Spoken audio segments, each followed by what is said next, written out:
Te doy la bienvenida a este nuevo episodio de Modelo para Armar, el espacio de reflexión que nos trae Leandro Mora Alfonsín a País Productivo. Nuevamente Leandro nos trae un invitado de lujo. Nos visita Federico Pastrana, que es experto en macroeconomía y un estudioso de los procesos de estabilización. Federico es magíster en economía y expresidente del BICE. Actualmente es director del Centro Periferia e investigador de Fundar. Lo que no pasa ahora, que estamos en un periodo de alta inestabilidad. O sea, vos necesitas un plan de estabilización para justamente recuperar los horizontes de previsión. La salida de los regímenes de alta inflación son muy difíciles. En general fracasan, como creo yo, va a fracasar el intento de ancla fiscal que están queriendo llevar adelante. Hay una negociación colectiva en tensión. Ojo que acá está cambiando el carácter de la negociación colectiva. 2018-2019, Las hiper son los grandes shocks en términos de actividad y caída de ingresos reales. Entonces, cuando vos vas a devaluar 100% en una economía que ya tiene una inflación de piso muy grande, pero sobre todo, y para mí clave, tiene un régimen inflacionario muy cortito, es decir, con alta inflación, lo que está generando es un riesgo hiperinflacionario muy alto. Quédate en Modelo para Armar, para discutir y reflexionar sobre la Argentina que queremos construir.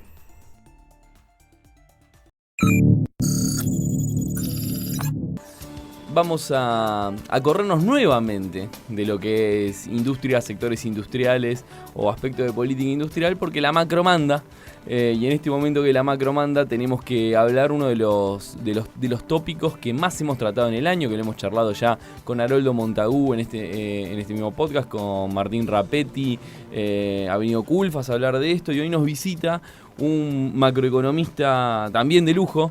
Él es magíster en economía, fue presidente del BICE y es director de Centro Periferia y actualmente es investigador en Fundar, la Fundación Fundar.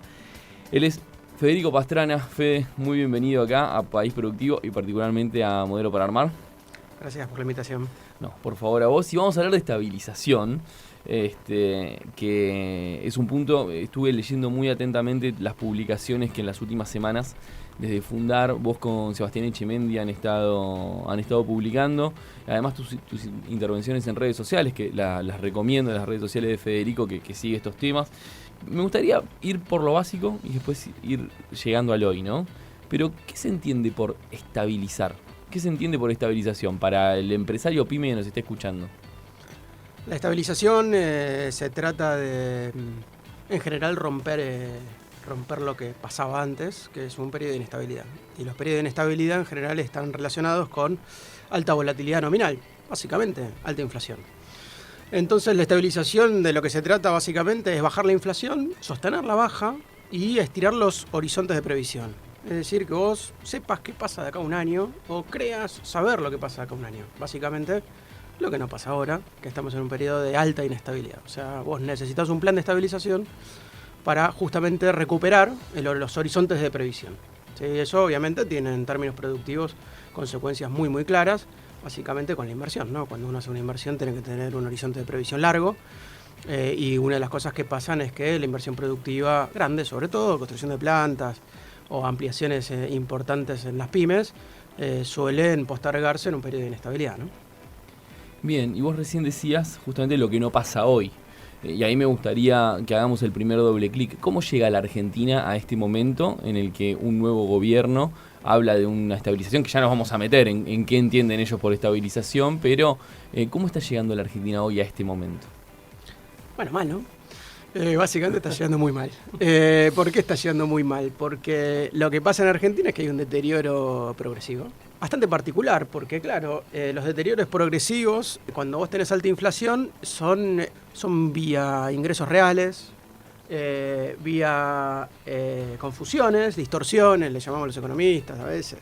Pero básicamente hay un estado de confusión generalizada donde no se entiende nada, en donde vos no sabés si aumentase los salarios 10 puntos, si es mucho o poco. Si yo te digo ahora, Leandro, si aumenta 10 puntos el salario de acá al próximo mes, ¿te parece mucho o poco? Hoy poco. Hoy poco. Si yo te lo preguntaba hace un año, ¿era mucho o poco? Y era mucho. Si yo te pregunto que los salarios tienen que aumentar 20% dentro de 3 meses, ¿es mucho o poco? Poco.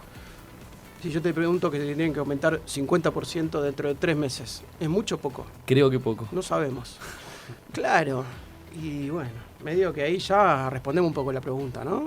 Pero básicamente lo que yo creo que fue pasando es que el gobierno saliente durante muchos años, básicamente durante todos los años que estuvo gobernando, subestimó el problema inflacionario, lo subestimó profundamente y eso llevó a la consecuencia de no hacer ningún tipo de plan de estabilización, de subestimar los efectos de la inestabilidad en todo sentido, desde el crédito hasta los ingresos de los informales. Y eso lleva, bueno, a un deterioro progresivo, como les contaba, en donde por ahí la actividad económica o el desempleo no se nota tanto, pero la precariedad laboral es una regla, donde la inversión cae, donde los despelotes en términos de administración del régimen cambiario son crecientes, y en donde, bueno, no hay claridad sobre lo que va a pasar. Entonces, algunos lo llaman parches, nosotros lo llamamos una suma de medidas transitorias. Básicamente lo que estamos diciendo es que todo se acorta en términos temporales, que no hay previsión y que hay un deterioro creciente. Claro, bueno, vos me decís, mirá, lo que pasa que cómo ibas a saber que cuando salía de la pandemia había 35 puntos de inflación y ibas a terminar en 150. Bueno, en el medio llegaste a 50. Y en el medio llegaste a 80. Y en el medio llegaste a 8.4 de infla. Y cuando ya superaste los 5 mensuales, tendrías que haber hecho algo. ¿O no? Y eso pasó hace mucho. Entonces, ahí hay un punto que no es menor, que es la idea de que vos podías estabilizar esto sin hacer un plan. Entonces, yo me peleo mucho con las miradas que hacen énfasis en la devaluación. Estamos hablando de algo mucho más complejo, que es el manejo de lo nominal, el manejo de toda la economía. Y cuando vos te metes en un despelote que se llama régimen de alta inflación, en donde nosotros estamos parados, la salida de los regímenes de alta inflación son muy difíciles. En general fracasan, como creo yo, adelantándome un poquito, va a fracasar el intento de ancla fiscal que están queriendo llevar adelante. Es un muy buen spoiler, pero ahí te voy a llevar en un ratito. Vos siempre haces hincapié, haces un hincapié interesante en el costo de no haber estabilizado, que lo repasaste un poquitito recién, ¿no? Y recién, por ejemplo, mencionabas cuestiones de oportunidad. Nosotros salimos de la pandemia con 36% de inflación en ese momento, que es un nivel alto, pero digamos, en comparación a cómo estamos ahora, se había relajado respecto incluso de 2019, que había terminado con 63, 55, sí, casi 60% en promedio. ¿Qué oportunidades tuvimos para estabilizar en los últimos años y que no se abordaron? Como para retomar este concepto de el costo de no haber estabilizado, que digamos que el costo es este final que conocemos, ¿no? Tenemos un gobierno que hoy que viene con la motosierra por no haber tal vez tomado una decisión política de decir vamos a hacer correcciones. Se agarra la cabeza como quien erra un penal, Federico. ¿Sabés lo que pasa, Sebastián? Es que cuando me preguntás sobre las oportunidades perdidas y vos venís escribiendo trabajos, muchas veces académico, muchas veces en tono académico, y de repente va pasando más o menos lo que vos decías, que más o menos, sin agrandarme, ¿no? Che, más o menos lo venimos. En 2021 nosotros escribimos un trabajo con el Chemen diciendo que había que coordinar salarios, que había que hacer un pacto social, que había que acordar, que había que bajar la inflación, explicamos todo el fenómeno inflacionario, todo eso. 2 años antes escribimos 2 papers con otra persona, David Rastenberg, en donde nosotros decíamos, che, ojo que las paritarias van a terminar. Hay una negociación colectiva en tensión. Ojo que acá está cambiando el carácter de la negociación colectiva. 2018-2019, ¿eh? ¿Por qué? Porque lo que estaba pasando ahí, ya en 2019, es que había un cambio de régimen. ¿Qué pasaba? Las paritarias se acortaban. UOCRA negociaba indexadamente, está prohibido la indexación. UOCRA negociaba de forma indexada cuando la actividad se caía. Eso es anomalía, eso no pasa en general. Pasa cuando está cambiando la cosa. ¿Sí? Había indexación y sobreindexación. O sea, los tipos decían, mira, como pasó entre la última que negociamos y ahora una inflación de 10 puntos, entonces dame 10 más 2. ¿Cómo 10 más 2? Sí, 10 más 2. Bueno, y iban indexando y se indexaba la economía. Eso es producto de qué? En parte de la política pública. Acordate que hubo cierta apuesta a la indexación en 2016-2017 y eso llevó, ¿no? Crédito subo mediante y otras cosas. En donde se acortaron los plazos, hubo una política macroeconómica totalmente inconsistente que llevó a la aceleración inflacionaria, pero en el medio ya los salarios empezaban a cortar y a cambiar de régimen. Para hacerla corta, en 2019 se veía eso. Vino una pandemia. ¿Qué pasa en la pandemia? Se rompe todo. ¿Qué se rompen? Los mecanismos de propagación de la inflación. Te enfría Eso se todo, la rompe. pandemia te enfrió todo. No es enfriar. Te detuvo todo. Vos podés estar frío y tener un tren que funciona de loco. Está todo helado, se mueren todos, pero esto no para de avanzar. ¿Sabés cuándo hay grandes shocks en términos de actividad? Los peores shocks en términos de actividad que sufre cualquier país. Las hiper. Claro. Las hiper son los grandes shocks en términos de actividad y caída de ingresos reales. Después recuperan. Claro, no podés sostenerte ahí. Yo siempre enseño las hiper, ¿cuánto dura? Poco.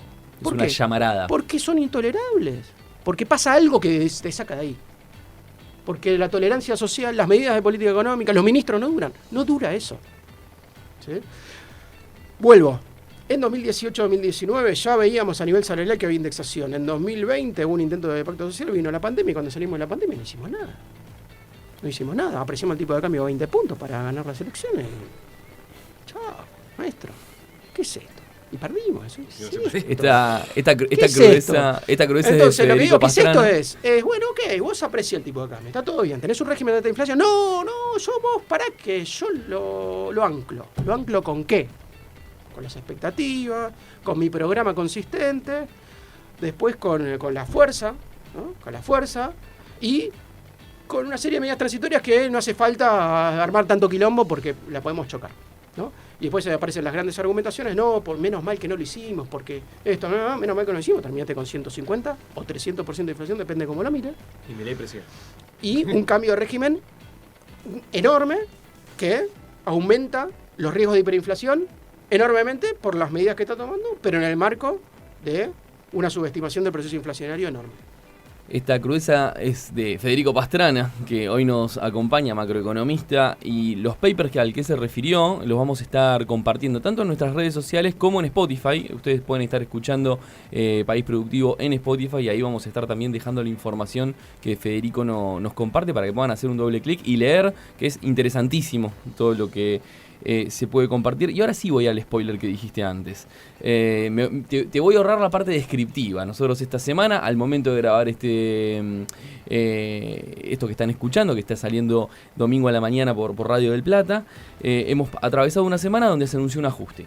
Se anunció un ajuste con una reducción fiscal muy fuerte, con aumento de impuestos, que incluso es para también discutir, pero me parece que incluso es más importante que la reducción fiscal, y una depreciación discreta del tipo de cambio que lo ha llevado de 116%, que lo ha llevado a 800 pesos, sin tener todavía claridad sobre qué va a pasar con restricciones cambiarias y demás. Y eso es el intento de estabilización, de corrección de precios relativos para iniciar una estabilización. Recién Federico nos decía, eso no va a funcionar. La pregunta que quiero dispararte, Fede, para que puedas desarrollar tranquilo es, ¿por qué crees que no va a funcionar? Y segundo, ¿qué otras alternativas había? ¿Qué alternativa había para hacer una estabilización más racional y más cuidadosa, sobre todo, de la gente más vulnerable, ¿no? Vamos por la primera. Nosotros escribimos un laburo en Fundar la semana pasada, antes de las medidas. Obviamente nosotros tenemos las medidas anunciadas, son 10 medidas, y después entrevistas, ¿no? Entonces, y en ese paquete no aparece ningún tipo de medida compensatoria más que un aumento de la asignación universal por hijo y un aumento de la tarjeta alimentar a la mitad de la asignación universal por hijo. ¿Saben quiénes cobran la tarjeta alimentar? Los de la asignación universal por hijo. ¿Y por qué cobran? Porque cobran más. ¿Por qué? Porque lo necesitan más. Y van a aumentar más la asignación universal por hijo que la tarjeta alimentar. Es al revés, maestro. Tenés que aumentar más a la tarjeta alimentar porque va al sector más vulnerable. Bueno, aparece mucha confusión, medidas que, la verdad, lo que sí aparece con claridad es que hay una apuesta al ancla fiscal, con mucha claridad, una apuesta al ancla fiscal, una apuesta a reducir la brecha lo más rápido posible, con una decisión muy fuerte de devaluar más del 100%, ¿no? En una economía, como decíamos, con alta inflación y acortamiento de contratos. ¿Qué pasa en una economía cuando se acortan los contratos? Bueno, lo que pasa es que la sensibilidad de la inflación es más alta. Y se lo puedo explicar largamente. Pero básicamente lo que pasa es que si hoy yo meto un shock de 100% de inflación y eso me repercute en aumentarme 15 puntos la tasa mensual de inflación. Lo que pasa es que al mes siguiente, cuando yo tengo que renegociar el contrato, pues lo renegocio mensualmente, le meto esa inflación adentro. Y entonces el piso de costos del día del mes siguiente va a tener esa inflación adentro. ¿Sí? La inflación del shock. Si uno tiene contratos más largos, se disipa el shock. Se prorratea en el tiempo. Se disipa el shock. No se disipa nada. Entonces, cuando vos vas a devaluar 100% en una economía que ya tiene una inflación de piso muy grande, pero sobre todo, y para mí clave, tiene un régimen inflacionario muy cortito, es decir, con alta inflación, lo que está generando es un riesgo hiperinflacionario muy alto. ¿Qué se debería haber hecho? Devaluar menos, maestro, claro. Pero ¿por qué devaluar menos? Bueno, en primer lugar, Perdón, por el riesgo te hiperinflacionario. interrumpo con una pregunta para ir a eso. Es muy común también pensar, si vos te quedás corto con la devaluación, es para peor porque tenés que estar devaluando un mes, al mes siguiente de vuelta porque te lo come todo el tipo de cambio real. En este caso no es así. Leandro, no es aritmético. Bien. Hay que discutir el régimen. ¿Qué significa esto? Mira, ¿sabés lo que pasa? Que los planes de estabilización tienen varios objetivos. Se dice, ¿no? Es el periodo de ajuste de precios relativos. Buenísimo. ¿Cómo puedes ajustar precios relativos? No, yo quiero subir el tipo de cambio a 20 puntos. Ah, bueno, vale, qué buena idea, che. Vamos a subirlo a 20 puntos, tipo de cambio real. O sea que la DEVA tiene que estar arriba de los precios 20 puntos. Buenísimo. Eso se puede lograr con una DEVA de 20 e infla de 0. O una DEVA de 200 Y la con una infla de 100. Ok, ¿no? De 160. ¿Y cómo es, che? ¿Qué prefiero? te quedás sin No, gente. 20 y 0. En el medio te quedás sin Pará, gente. 20 y 0. Buenísimo. 20 y 0. ¿Por qué? Y porque si yo hago la de 200, que sobre reaccione le explican con una tranquilidad impresionante, pasmosa. Tranquilidad muy impresionante. Yo sobre reacciono para devaluar, para tener efectos reales. Che, pero al medio se te va, ¿eh? Se te va, se te fue. Porque te estoy diciendo, che, está corto esto. Se te va. Te va a comer la DEVA. Te va a comer el efecto devaluatorio, pero en el medio, independientemente del nivel que te coma, lo importante es que vos tenías que estabilizar nominalmente y tenías que bajar el riesgo de que esto se te vaya. Se te vaya donde la hiper. Y si vos devalúas mucho en términos nominales para estabilizar y ganar en términos reales, lo más probable es que vas a tener un efecto social tremendamente duro, sobre todo si haces ancla fiscal y monetaria, ancla fiscal, vamos a ponerlo así, ancla fiscal, o sea, un ancla sobre el nivel de actividad y el empleo, vas a tener un efecto muy duro y estás metiéndole un riesgo hiperinflacionario innecesario a la economía. Alternativamente, ¿qué había que hacer? Pará, maestro, en vez de devaluar 120, devaluar 60, 70. ¿Tenés que devaluar? Sí. ¿Tenés costos? Sí, claro. Che, ¿cómo hago para ganar tipo de cambio real? Escribimos hace 3 años. Políticas de ingreso. Dale, sentate con todo, fíjate. No hagas políticas de ingreso solo, ¿eh? Ojo. Ganá competitividad. Pero Argentina no tiene esencialmente un problema de competitividad. No lo tiene. El problema de las pymes exportadoras, que lo estudié y lo viví, no es el problema de competitividad. Hace varios años que no es. Vos les preguntás, che, ¿tenés un problema de competitividad? Y de 10, uno te dice que tiene un problema de competitividad. Y te puede decir el sector. En general no hay un problema que te diga. ¿Por qué? Y porque el tipo de cambio real, más o menos te dice, che, no estoy tal. ¿Qué tenés? Y tenés 500 tipos de cambio, tenés restricciones a las importaciones y tenés una nominalidad explotada. ¿Qué tenés que hacer? Priorizar. Los planes de estabilización, ¿por qué hay distintas salidas? Porque los planes de estabilización son muy diferentes entre sí. Priorizan distintas cosas y utilizan herramientas distintas. Si vos querés priorizar el efecto antiinflacionario, lo más probable es que no tengas que dejar suelto casi nada. Claro. Tenés que coordinar todo. Anclas múltiples le llamamos nosotros. Un programa de anclas múltiples. Acordá, sentate, fijate, agarrá todo. No arranques los precios, no hagas acuerdos de precios sin agarrar el tipo de cambio. Ahí es lo que hablamos hace poco, Leandro, del programa que hizo Israel, como sentar a todos a la mesa, como un acuerdo social y decir, bueno, hasta acá van a llegar los salarios, hasta acá van a llegar. Fede lo estudia en uno de los papers, hace casos de comparativos internacionales, justo, sería bueno como para a ver si podemos poner una pastillita de eso, Israel, Bolivia, Brasil. Metemos todas las pastillas que quieras. Lo que te digo es, la discusión es muy larga. Básicamente, la discusión es muy larga. La opción de planes sobre la mesa está.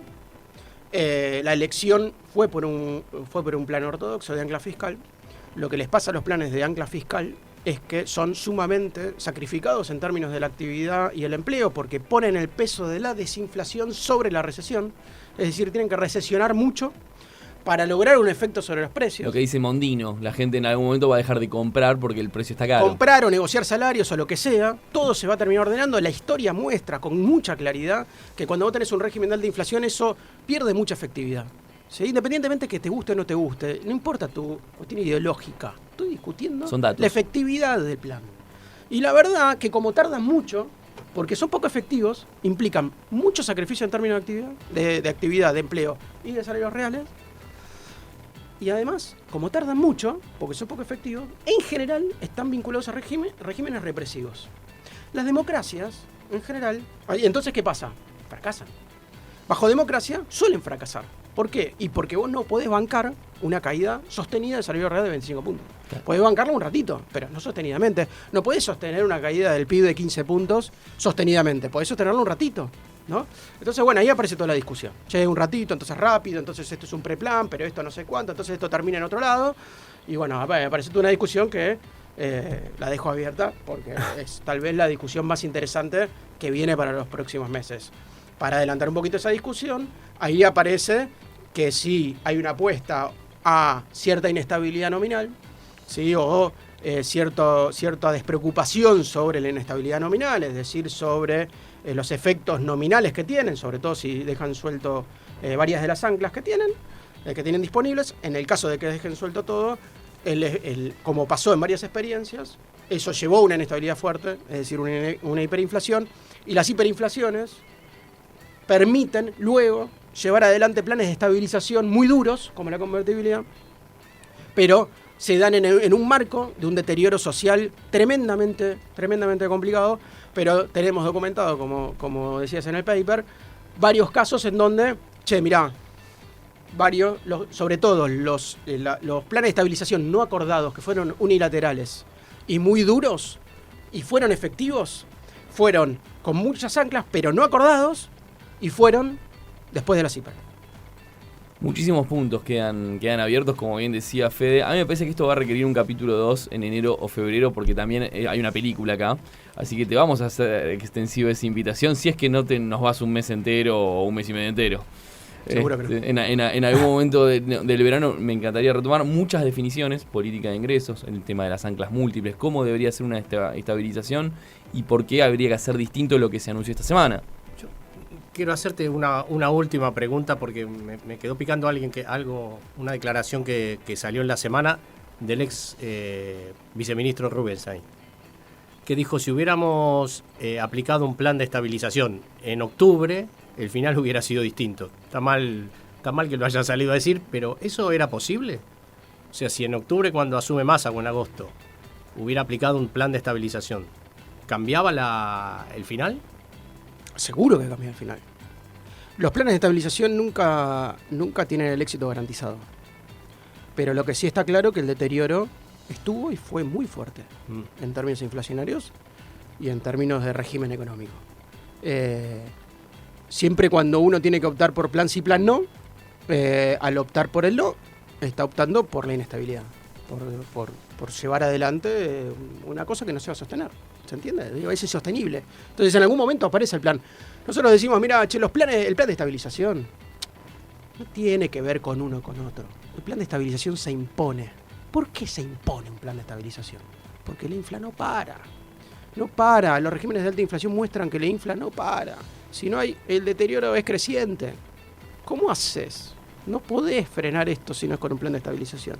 Entonces una cosa es frenar la inflación del 10% y otra es del 150%. Entonces cuando estás en 150 para arriba, olvídate. Solo un plan de estabilización frena esto. ¿Qué tipo de plan? No sé. Discutís un montón de cosas. Uno más efectivo, otro menos efectivo. Pero solamente un plan lo frenaba. Por eso el plan de estabilización no era una elección, era una necesidad. Iba a suceder. Y con estas definiciones cerramos este capítulo 1 de Fede Pastrana, el modelo para armar. Me parece que para el segundo ya hasta vamos a tener que negociar prima y pase como los jugadores de fútbol, Fede. Te agradecemos muchísimo por acercarte hasta acá.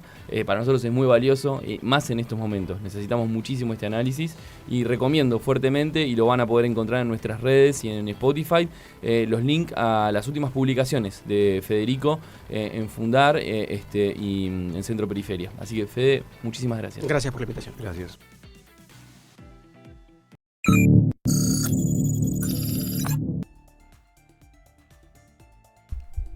Hasta acá llegamos con Modelo para Armar, el espacio de País Productivo en el que conversamos sobre la Argentina que queremos construir. Para estar informado de la actualidad de las pymes, la producción y el trabajo, entra a paisproductivo.com.ar.